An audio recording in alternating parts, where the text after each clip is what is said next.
Hello, this is Miss Kyler, and I'm going to talk to you today about design. That's in chapter 10 of your textbook.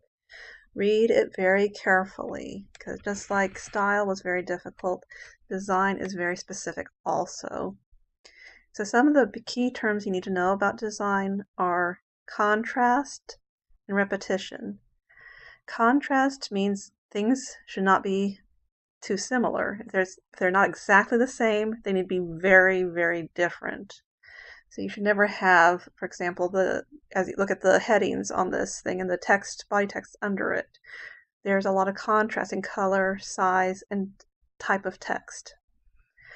Also, there should be repetition. So if you have something that is the same, you should repeat those visual elements. So there should not be so much variety that we get lost. We associate things that are the same with being related. So repeat visual types, colors, and sizes and fonts throughout. Be consistent. Okay, also these other two. So alignment, make sure things are perfectly aligned, not arbitrarily. Everything is placed with a plan. Everything should be aligned with something else. And proximity. So that the idea of proximity is that we associate things that are close to each other with being related to each other. So that heading there, the word alignment, I immediately think the words that come right underneath it are talking to me about alignment. Under proximity, everything under there is talking about proximity. Even without reading it, I just know that because they're close to each other. Okay, going on. So when you're planning, how am I going to design this document, you keep your reader in mind. You think about the following. Who will be using this document? What do your readers need to do while using this document? I had a student once that had to do a manual for someone who was going to be making repairs in a garage. They had to create that document a certain way that it would resist the different oils and grease and other elements that the worker would come across while they were in the garage. Where will your readers be using this document? Will they need to be using it while they're cooking something in the kitchen? Will they need to be using it while they're at a desk? So the shape and the size and the way you put together that document is going to be based on where they're going to be using it and under what conditions. So you need to keep all these things in mind. One example is I had to do a design for a document that was telling people to wash their hands. It was during the big flu scare. And a lot of people were designing it to be a little brochure that people would hold in their hands. And I was thinking, people are going to be looking at this when they're getting ready to wash their hands. They're not going to want to pick it up. Their hands are dirty. So I created as a huge poster that'd be right above the sink, and it would be hands off. So you think about the conditions. When you're planning your document, nothing comes arbitrarily where you say, oh, I think I'll try this or I think I'll try that. You always create a style sheet. So you want to choose the appropriate font and that you decide, okay, all my headings are going to be this way and all my body text is going to be this way. Subheadings, headings, I'm going to be consistent with all of those. So you want to choose the appropriate font. If anybody's had taken me before in another class, they know I'm very picky about using the appropriate font.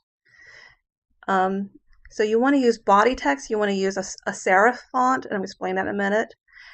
With headings, you want to use sans serif. It's a little bit different when you do online documents. Online documents, you always want to use a sans serif font. So you want to use contrast in a different way besides font on an online document. If it's a paper document, the headings should be sans serif and the body should be serif. Serif, I mean these little, you see those where it says, those little things that poke out on the sides, the little lines, little stems. That's a serif. So serif font's always going to have those little stems on the ends. They're not going to be, whereas the heading here, where it says choose the appropriate font, that's a sans serif font. That's equally weighted, and there's no little stems sticking out. So examples of old style. Old style was kind of like when newspapers were starting to print things and it's becoming more popular to have things in advertising. They use old style. more of an old-fashioned font, but it's easy to read because you can easily see the distinction between the L and the D and the S and the T. It's easier to read that way. And of course, Times New Roman is a very popular serif font. Okay. Modern is, I like Modern. It's really big and strong and powerful looking, but it's also a serif font. This is very popular in documents, advertising, or for titles of documents. And you can always tell it by how big and thick and strong and straight they are. There's no slanting and curving going on. Slab serif, I would definitely think about steering away from anything that's slab serif. You look at it, it kind of makes you think of the ABCs in your kindergarten class when you were learning them. That's because they used to use this a lot in children's books. Kids like this font. It's attractive to children. If you're doing a serious document, stay away from slab serif fonts. Sans serif. Sans serif fonts are really nice in titles and headings. So you want to use a sans serif font. There's a lot of good ones. Arial is one of the most popular sans serif fonts. Okay. So again, I said when you're planning your document, don't just put it together randomly and say, I like that. Oh, that happens to look good. Plan it out. Make sure, especially if you're ever working with a group on a design project, you want to have everybody on the same page.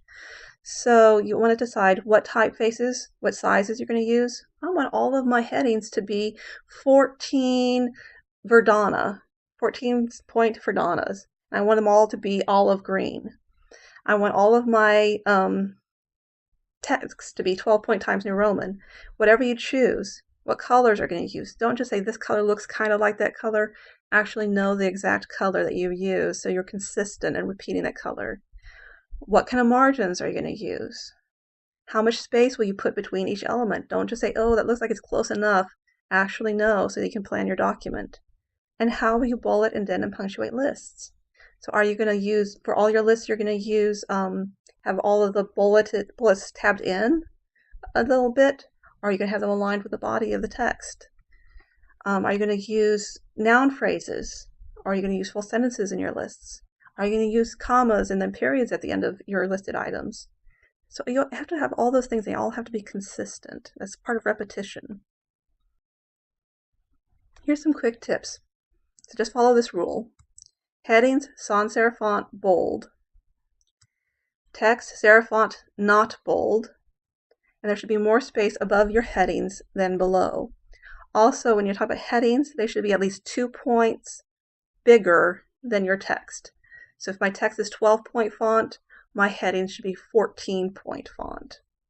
And my titles should be even 2 more than that. So that should be, my title should be 16-point font at least.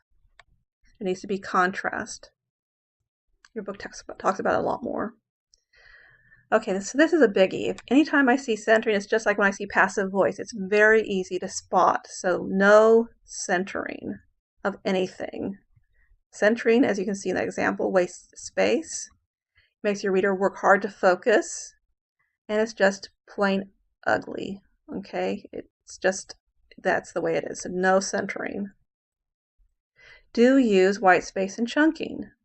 So what is white space? White space is a space on the page which does not have text or visual aid. Do you notice I'm chunking in this example here? What is chunking? Chunking is the grouping of similar information into easily accessible visual units, just like I'm doing in this example. So what should I do? Chunk information together that goes together and surround it with sufficient white space so that it stands out. Do you also notice that my headings here are all parallel? What is white space? They're all questions, right? So I'm being consistent. When you have a background color, that color becomes your white space, no matter what color it is. And anytime you have a dark background, you always want to use sans serif font. Okay? It's just the way it is, because otherwise the little serifs are going to sink into the background and become invisible, and the word is going to be illegible. Okay, margins. When chunking information, remember to use justified left and ragged right margins. That's just the way this example, you look at that example, you know what I'm talking about. Ragged right margins help your reader's eyes move easily from one line of text to the next. Okay, so I can see, I can start at that left. I have that little line on the left that keeps me balanced. And on the right, I can see, oh, there's another line coming up because it's in and out, in and out. Okay. So use color appropriately. Okay. So you want to use the appropriate color. Don't use ugly colors. Don't use colors that make me think of poop or anything else. Okay. Use color to help your readers find information. Use repetitive colors and use colors that complement each other. And I have a color wheel coming up. Don't just make your page a rainbow of color, okay? Pick a couple of 2 or 3 colors and stick with those colors. And also consider how your readers culturally construct meanings with color, okay? So like in America, in the United States of America especially, when we see black, we think of death or funerals or something really old and classic or dangerous or Darth Vader. When we see white, we think of a bride, we think of purity. So it's those sort of things we think about when we choose the colors. When we see red, we think emergency or we think very passionate, right? Here's the color wheel.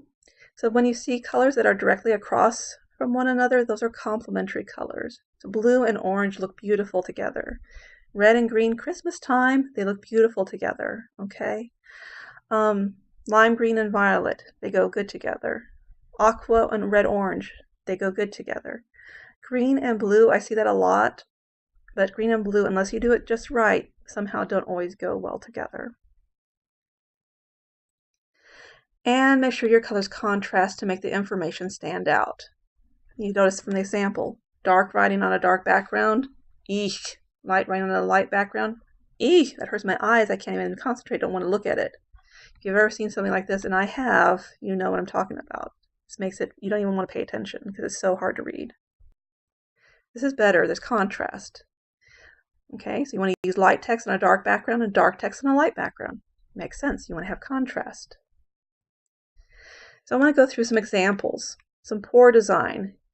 In this example, never, never, never use centering.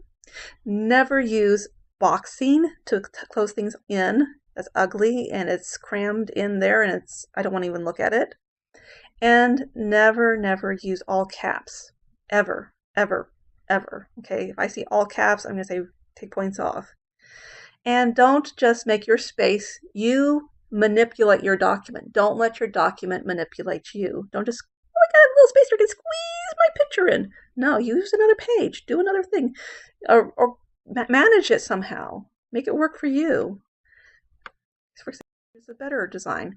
Look at that huge visual. That's a bold design there. This person has made it work for them. It's easier to read. Everything's aligned. There's proximity. There's repetition of that little mouse image. And important information is easy to access. Right? Okay, so here's another poor design. Yee! Who wants to look at that? I don't want to go learn to dance from those people because I feel like I'd be all confused when I go there. There's no consistency. Good design. Okay, so we repeat. We have chunking. Things are organized. We've used our space. Love that white space. Love the way they use that. I know where I need to go. Right? The other place I thought Rosetta Dance Studio was just another kind of dance.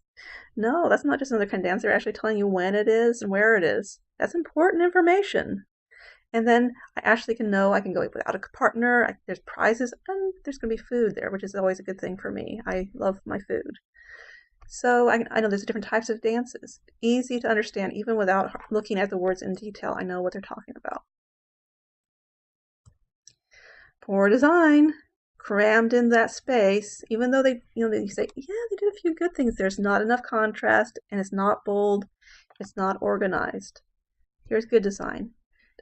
This is one thing I can tell you I love about this. One, I like the contrast. Two, I like the way they made that picture work for them. They didn't say, oh, I need to cram that picture in that little tiny space. They said, it's okay if that picture goes a little bit off the screen, right? It actually opens it up. That document's not closed, boxed in anymore. It's part of the whole environment. Love that. And the way that they, instead of just indenting a little bit, they actually put darker color around that. It's beautiful. Much, much better. Okay. Another poor design. Centering. Yuck. All of that is the same type of font, even though they're different sizes. Not good. Much better. Bold image. Everything's aligned beautifully. The title, Want to Be an Understander, aligns with that image. The text is chunked on the side in readable chunks, in information that's well organized. The headings are parallel. I can find that contact information a lot easier when I can just follow. It's aligned with that guy's foot. It's amazing what a little bit of design and planning can do for a document. So here's a quick review. No centering, use sans serif headings, text serif, not bold, unless you're doing an online document and unless you have a dark background. Use color and graphics appropriately. Be bold with your design. Be consistent. Use white space and chunking and appropriate graphics. Again, don't make the design use you. You use the design. You're in charge, okay? And here is the works site. A lot of that information I got from a book by Robin Williams, not the actor. This is another person. And she wrote a wonderful textbook called The Non-Designer's Design Book. And if you ever want to look at more examples from this book, just call me. I can take a picture of it and send it to you, or we can, if you're on campus, we can meet. I hope this hasn't been too long for you, but I really wanted to get this information out there for you guys. Best wishes on your design project. Thanks. Bye.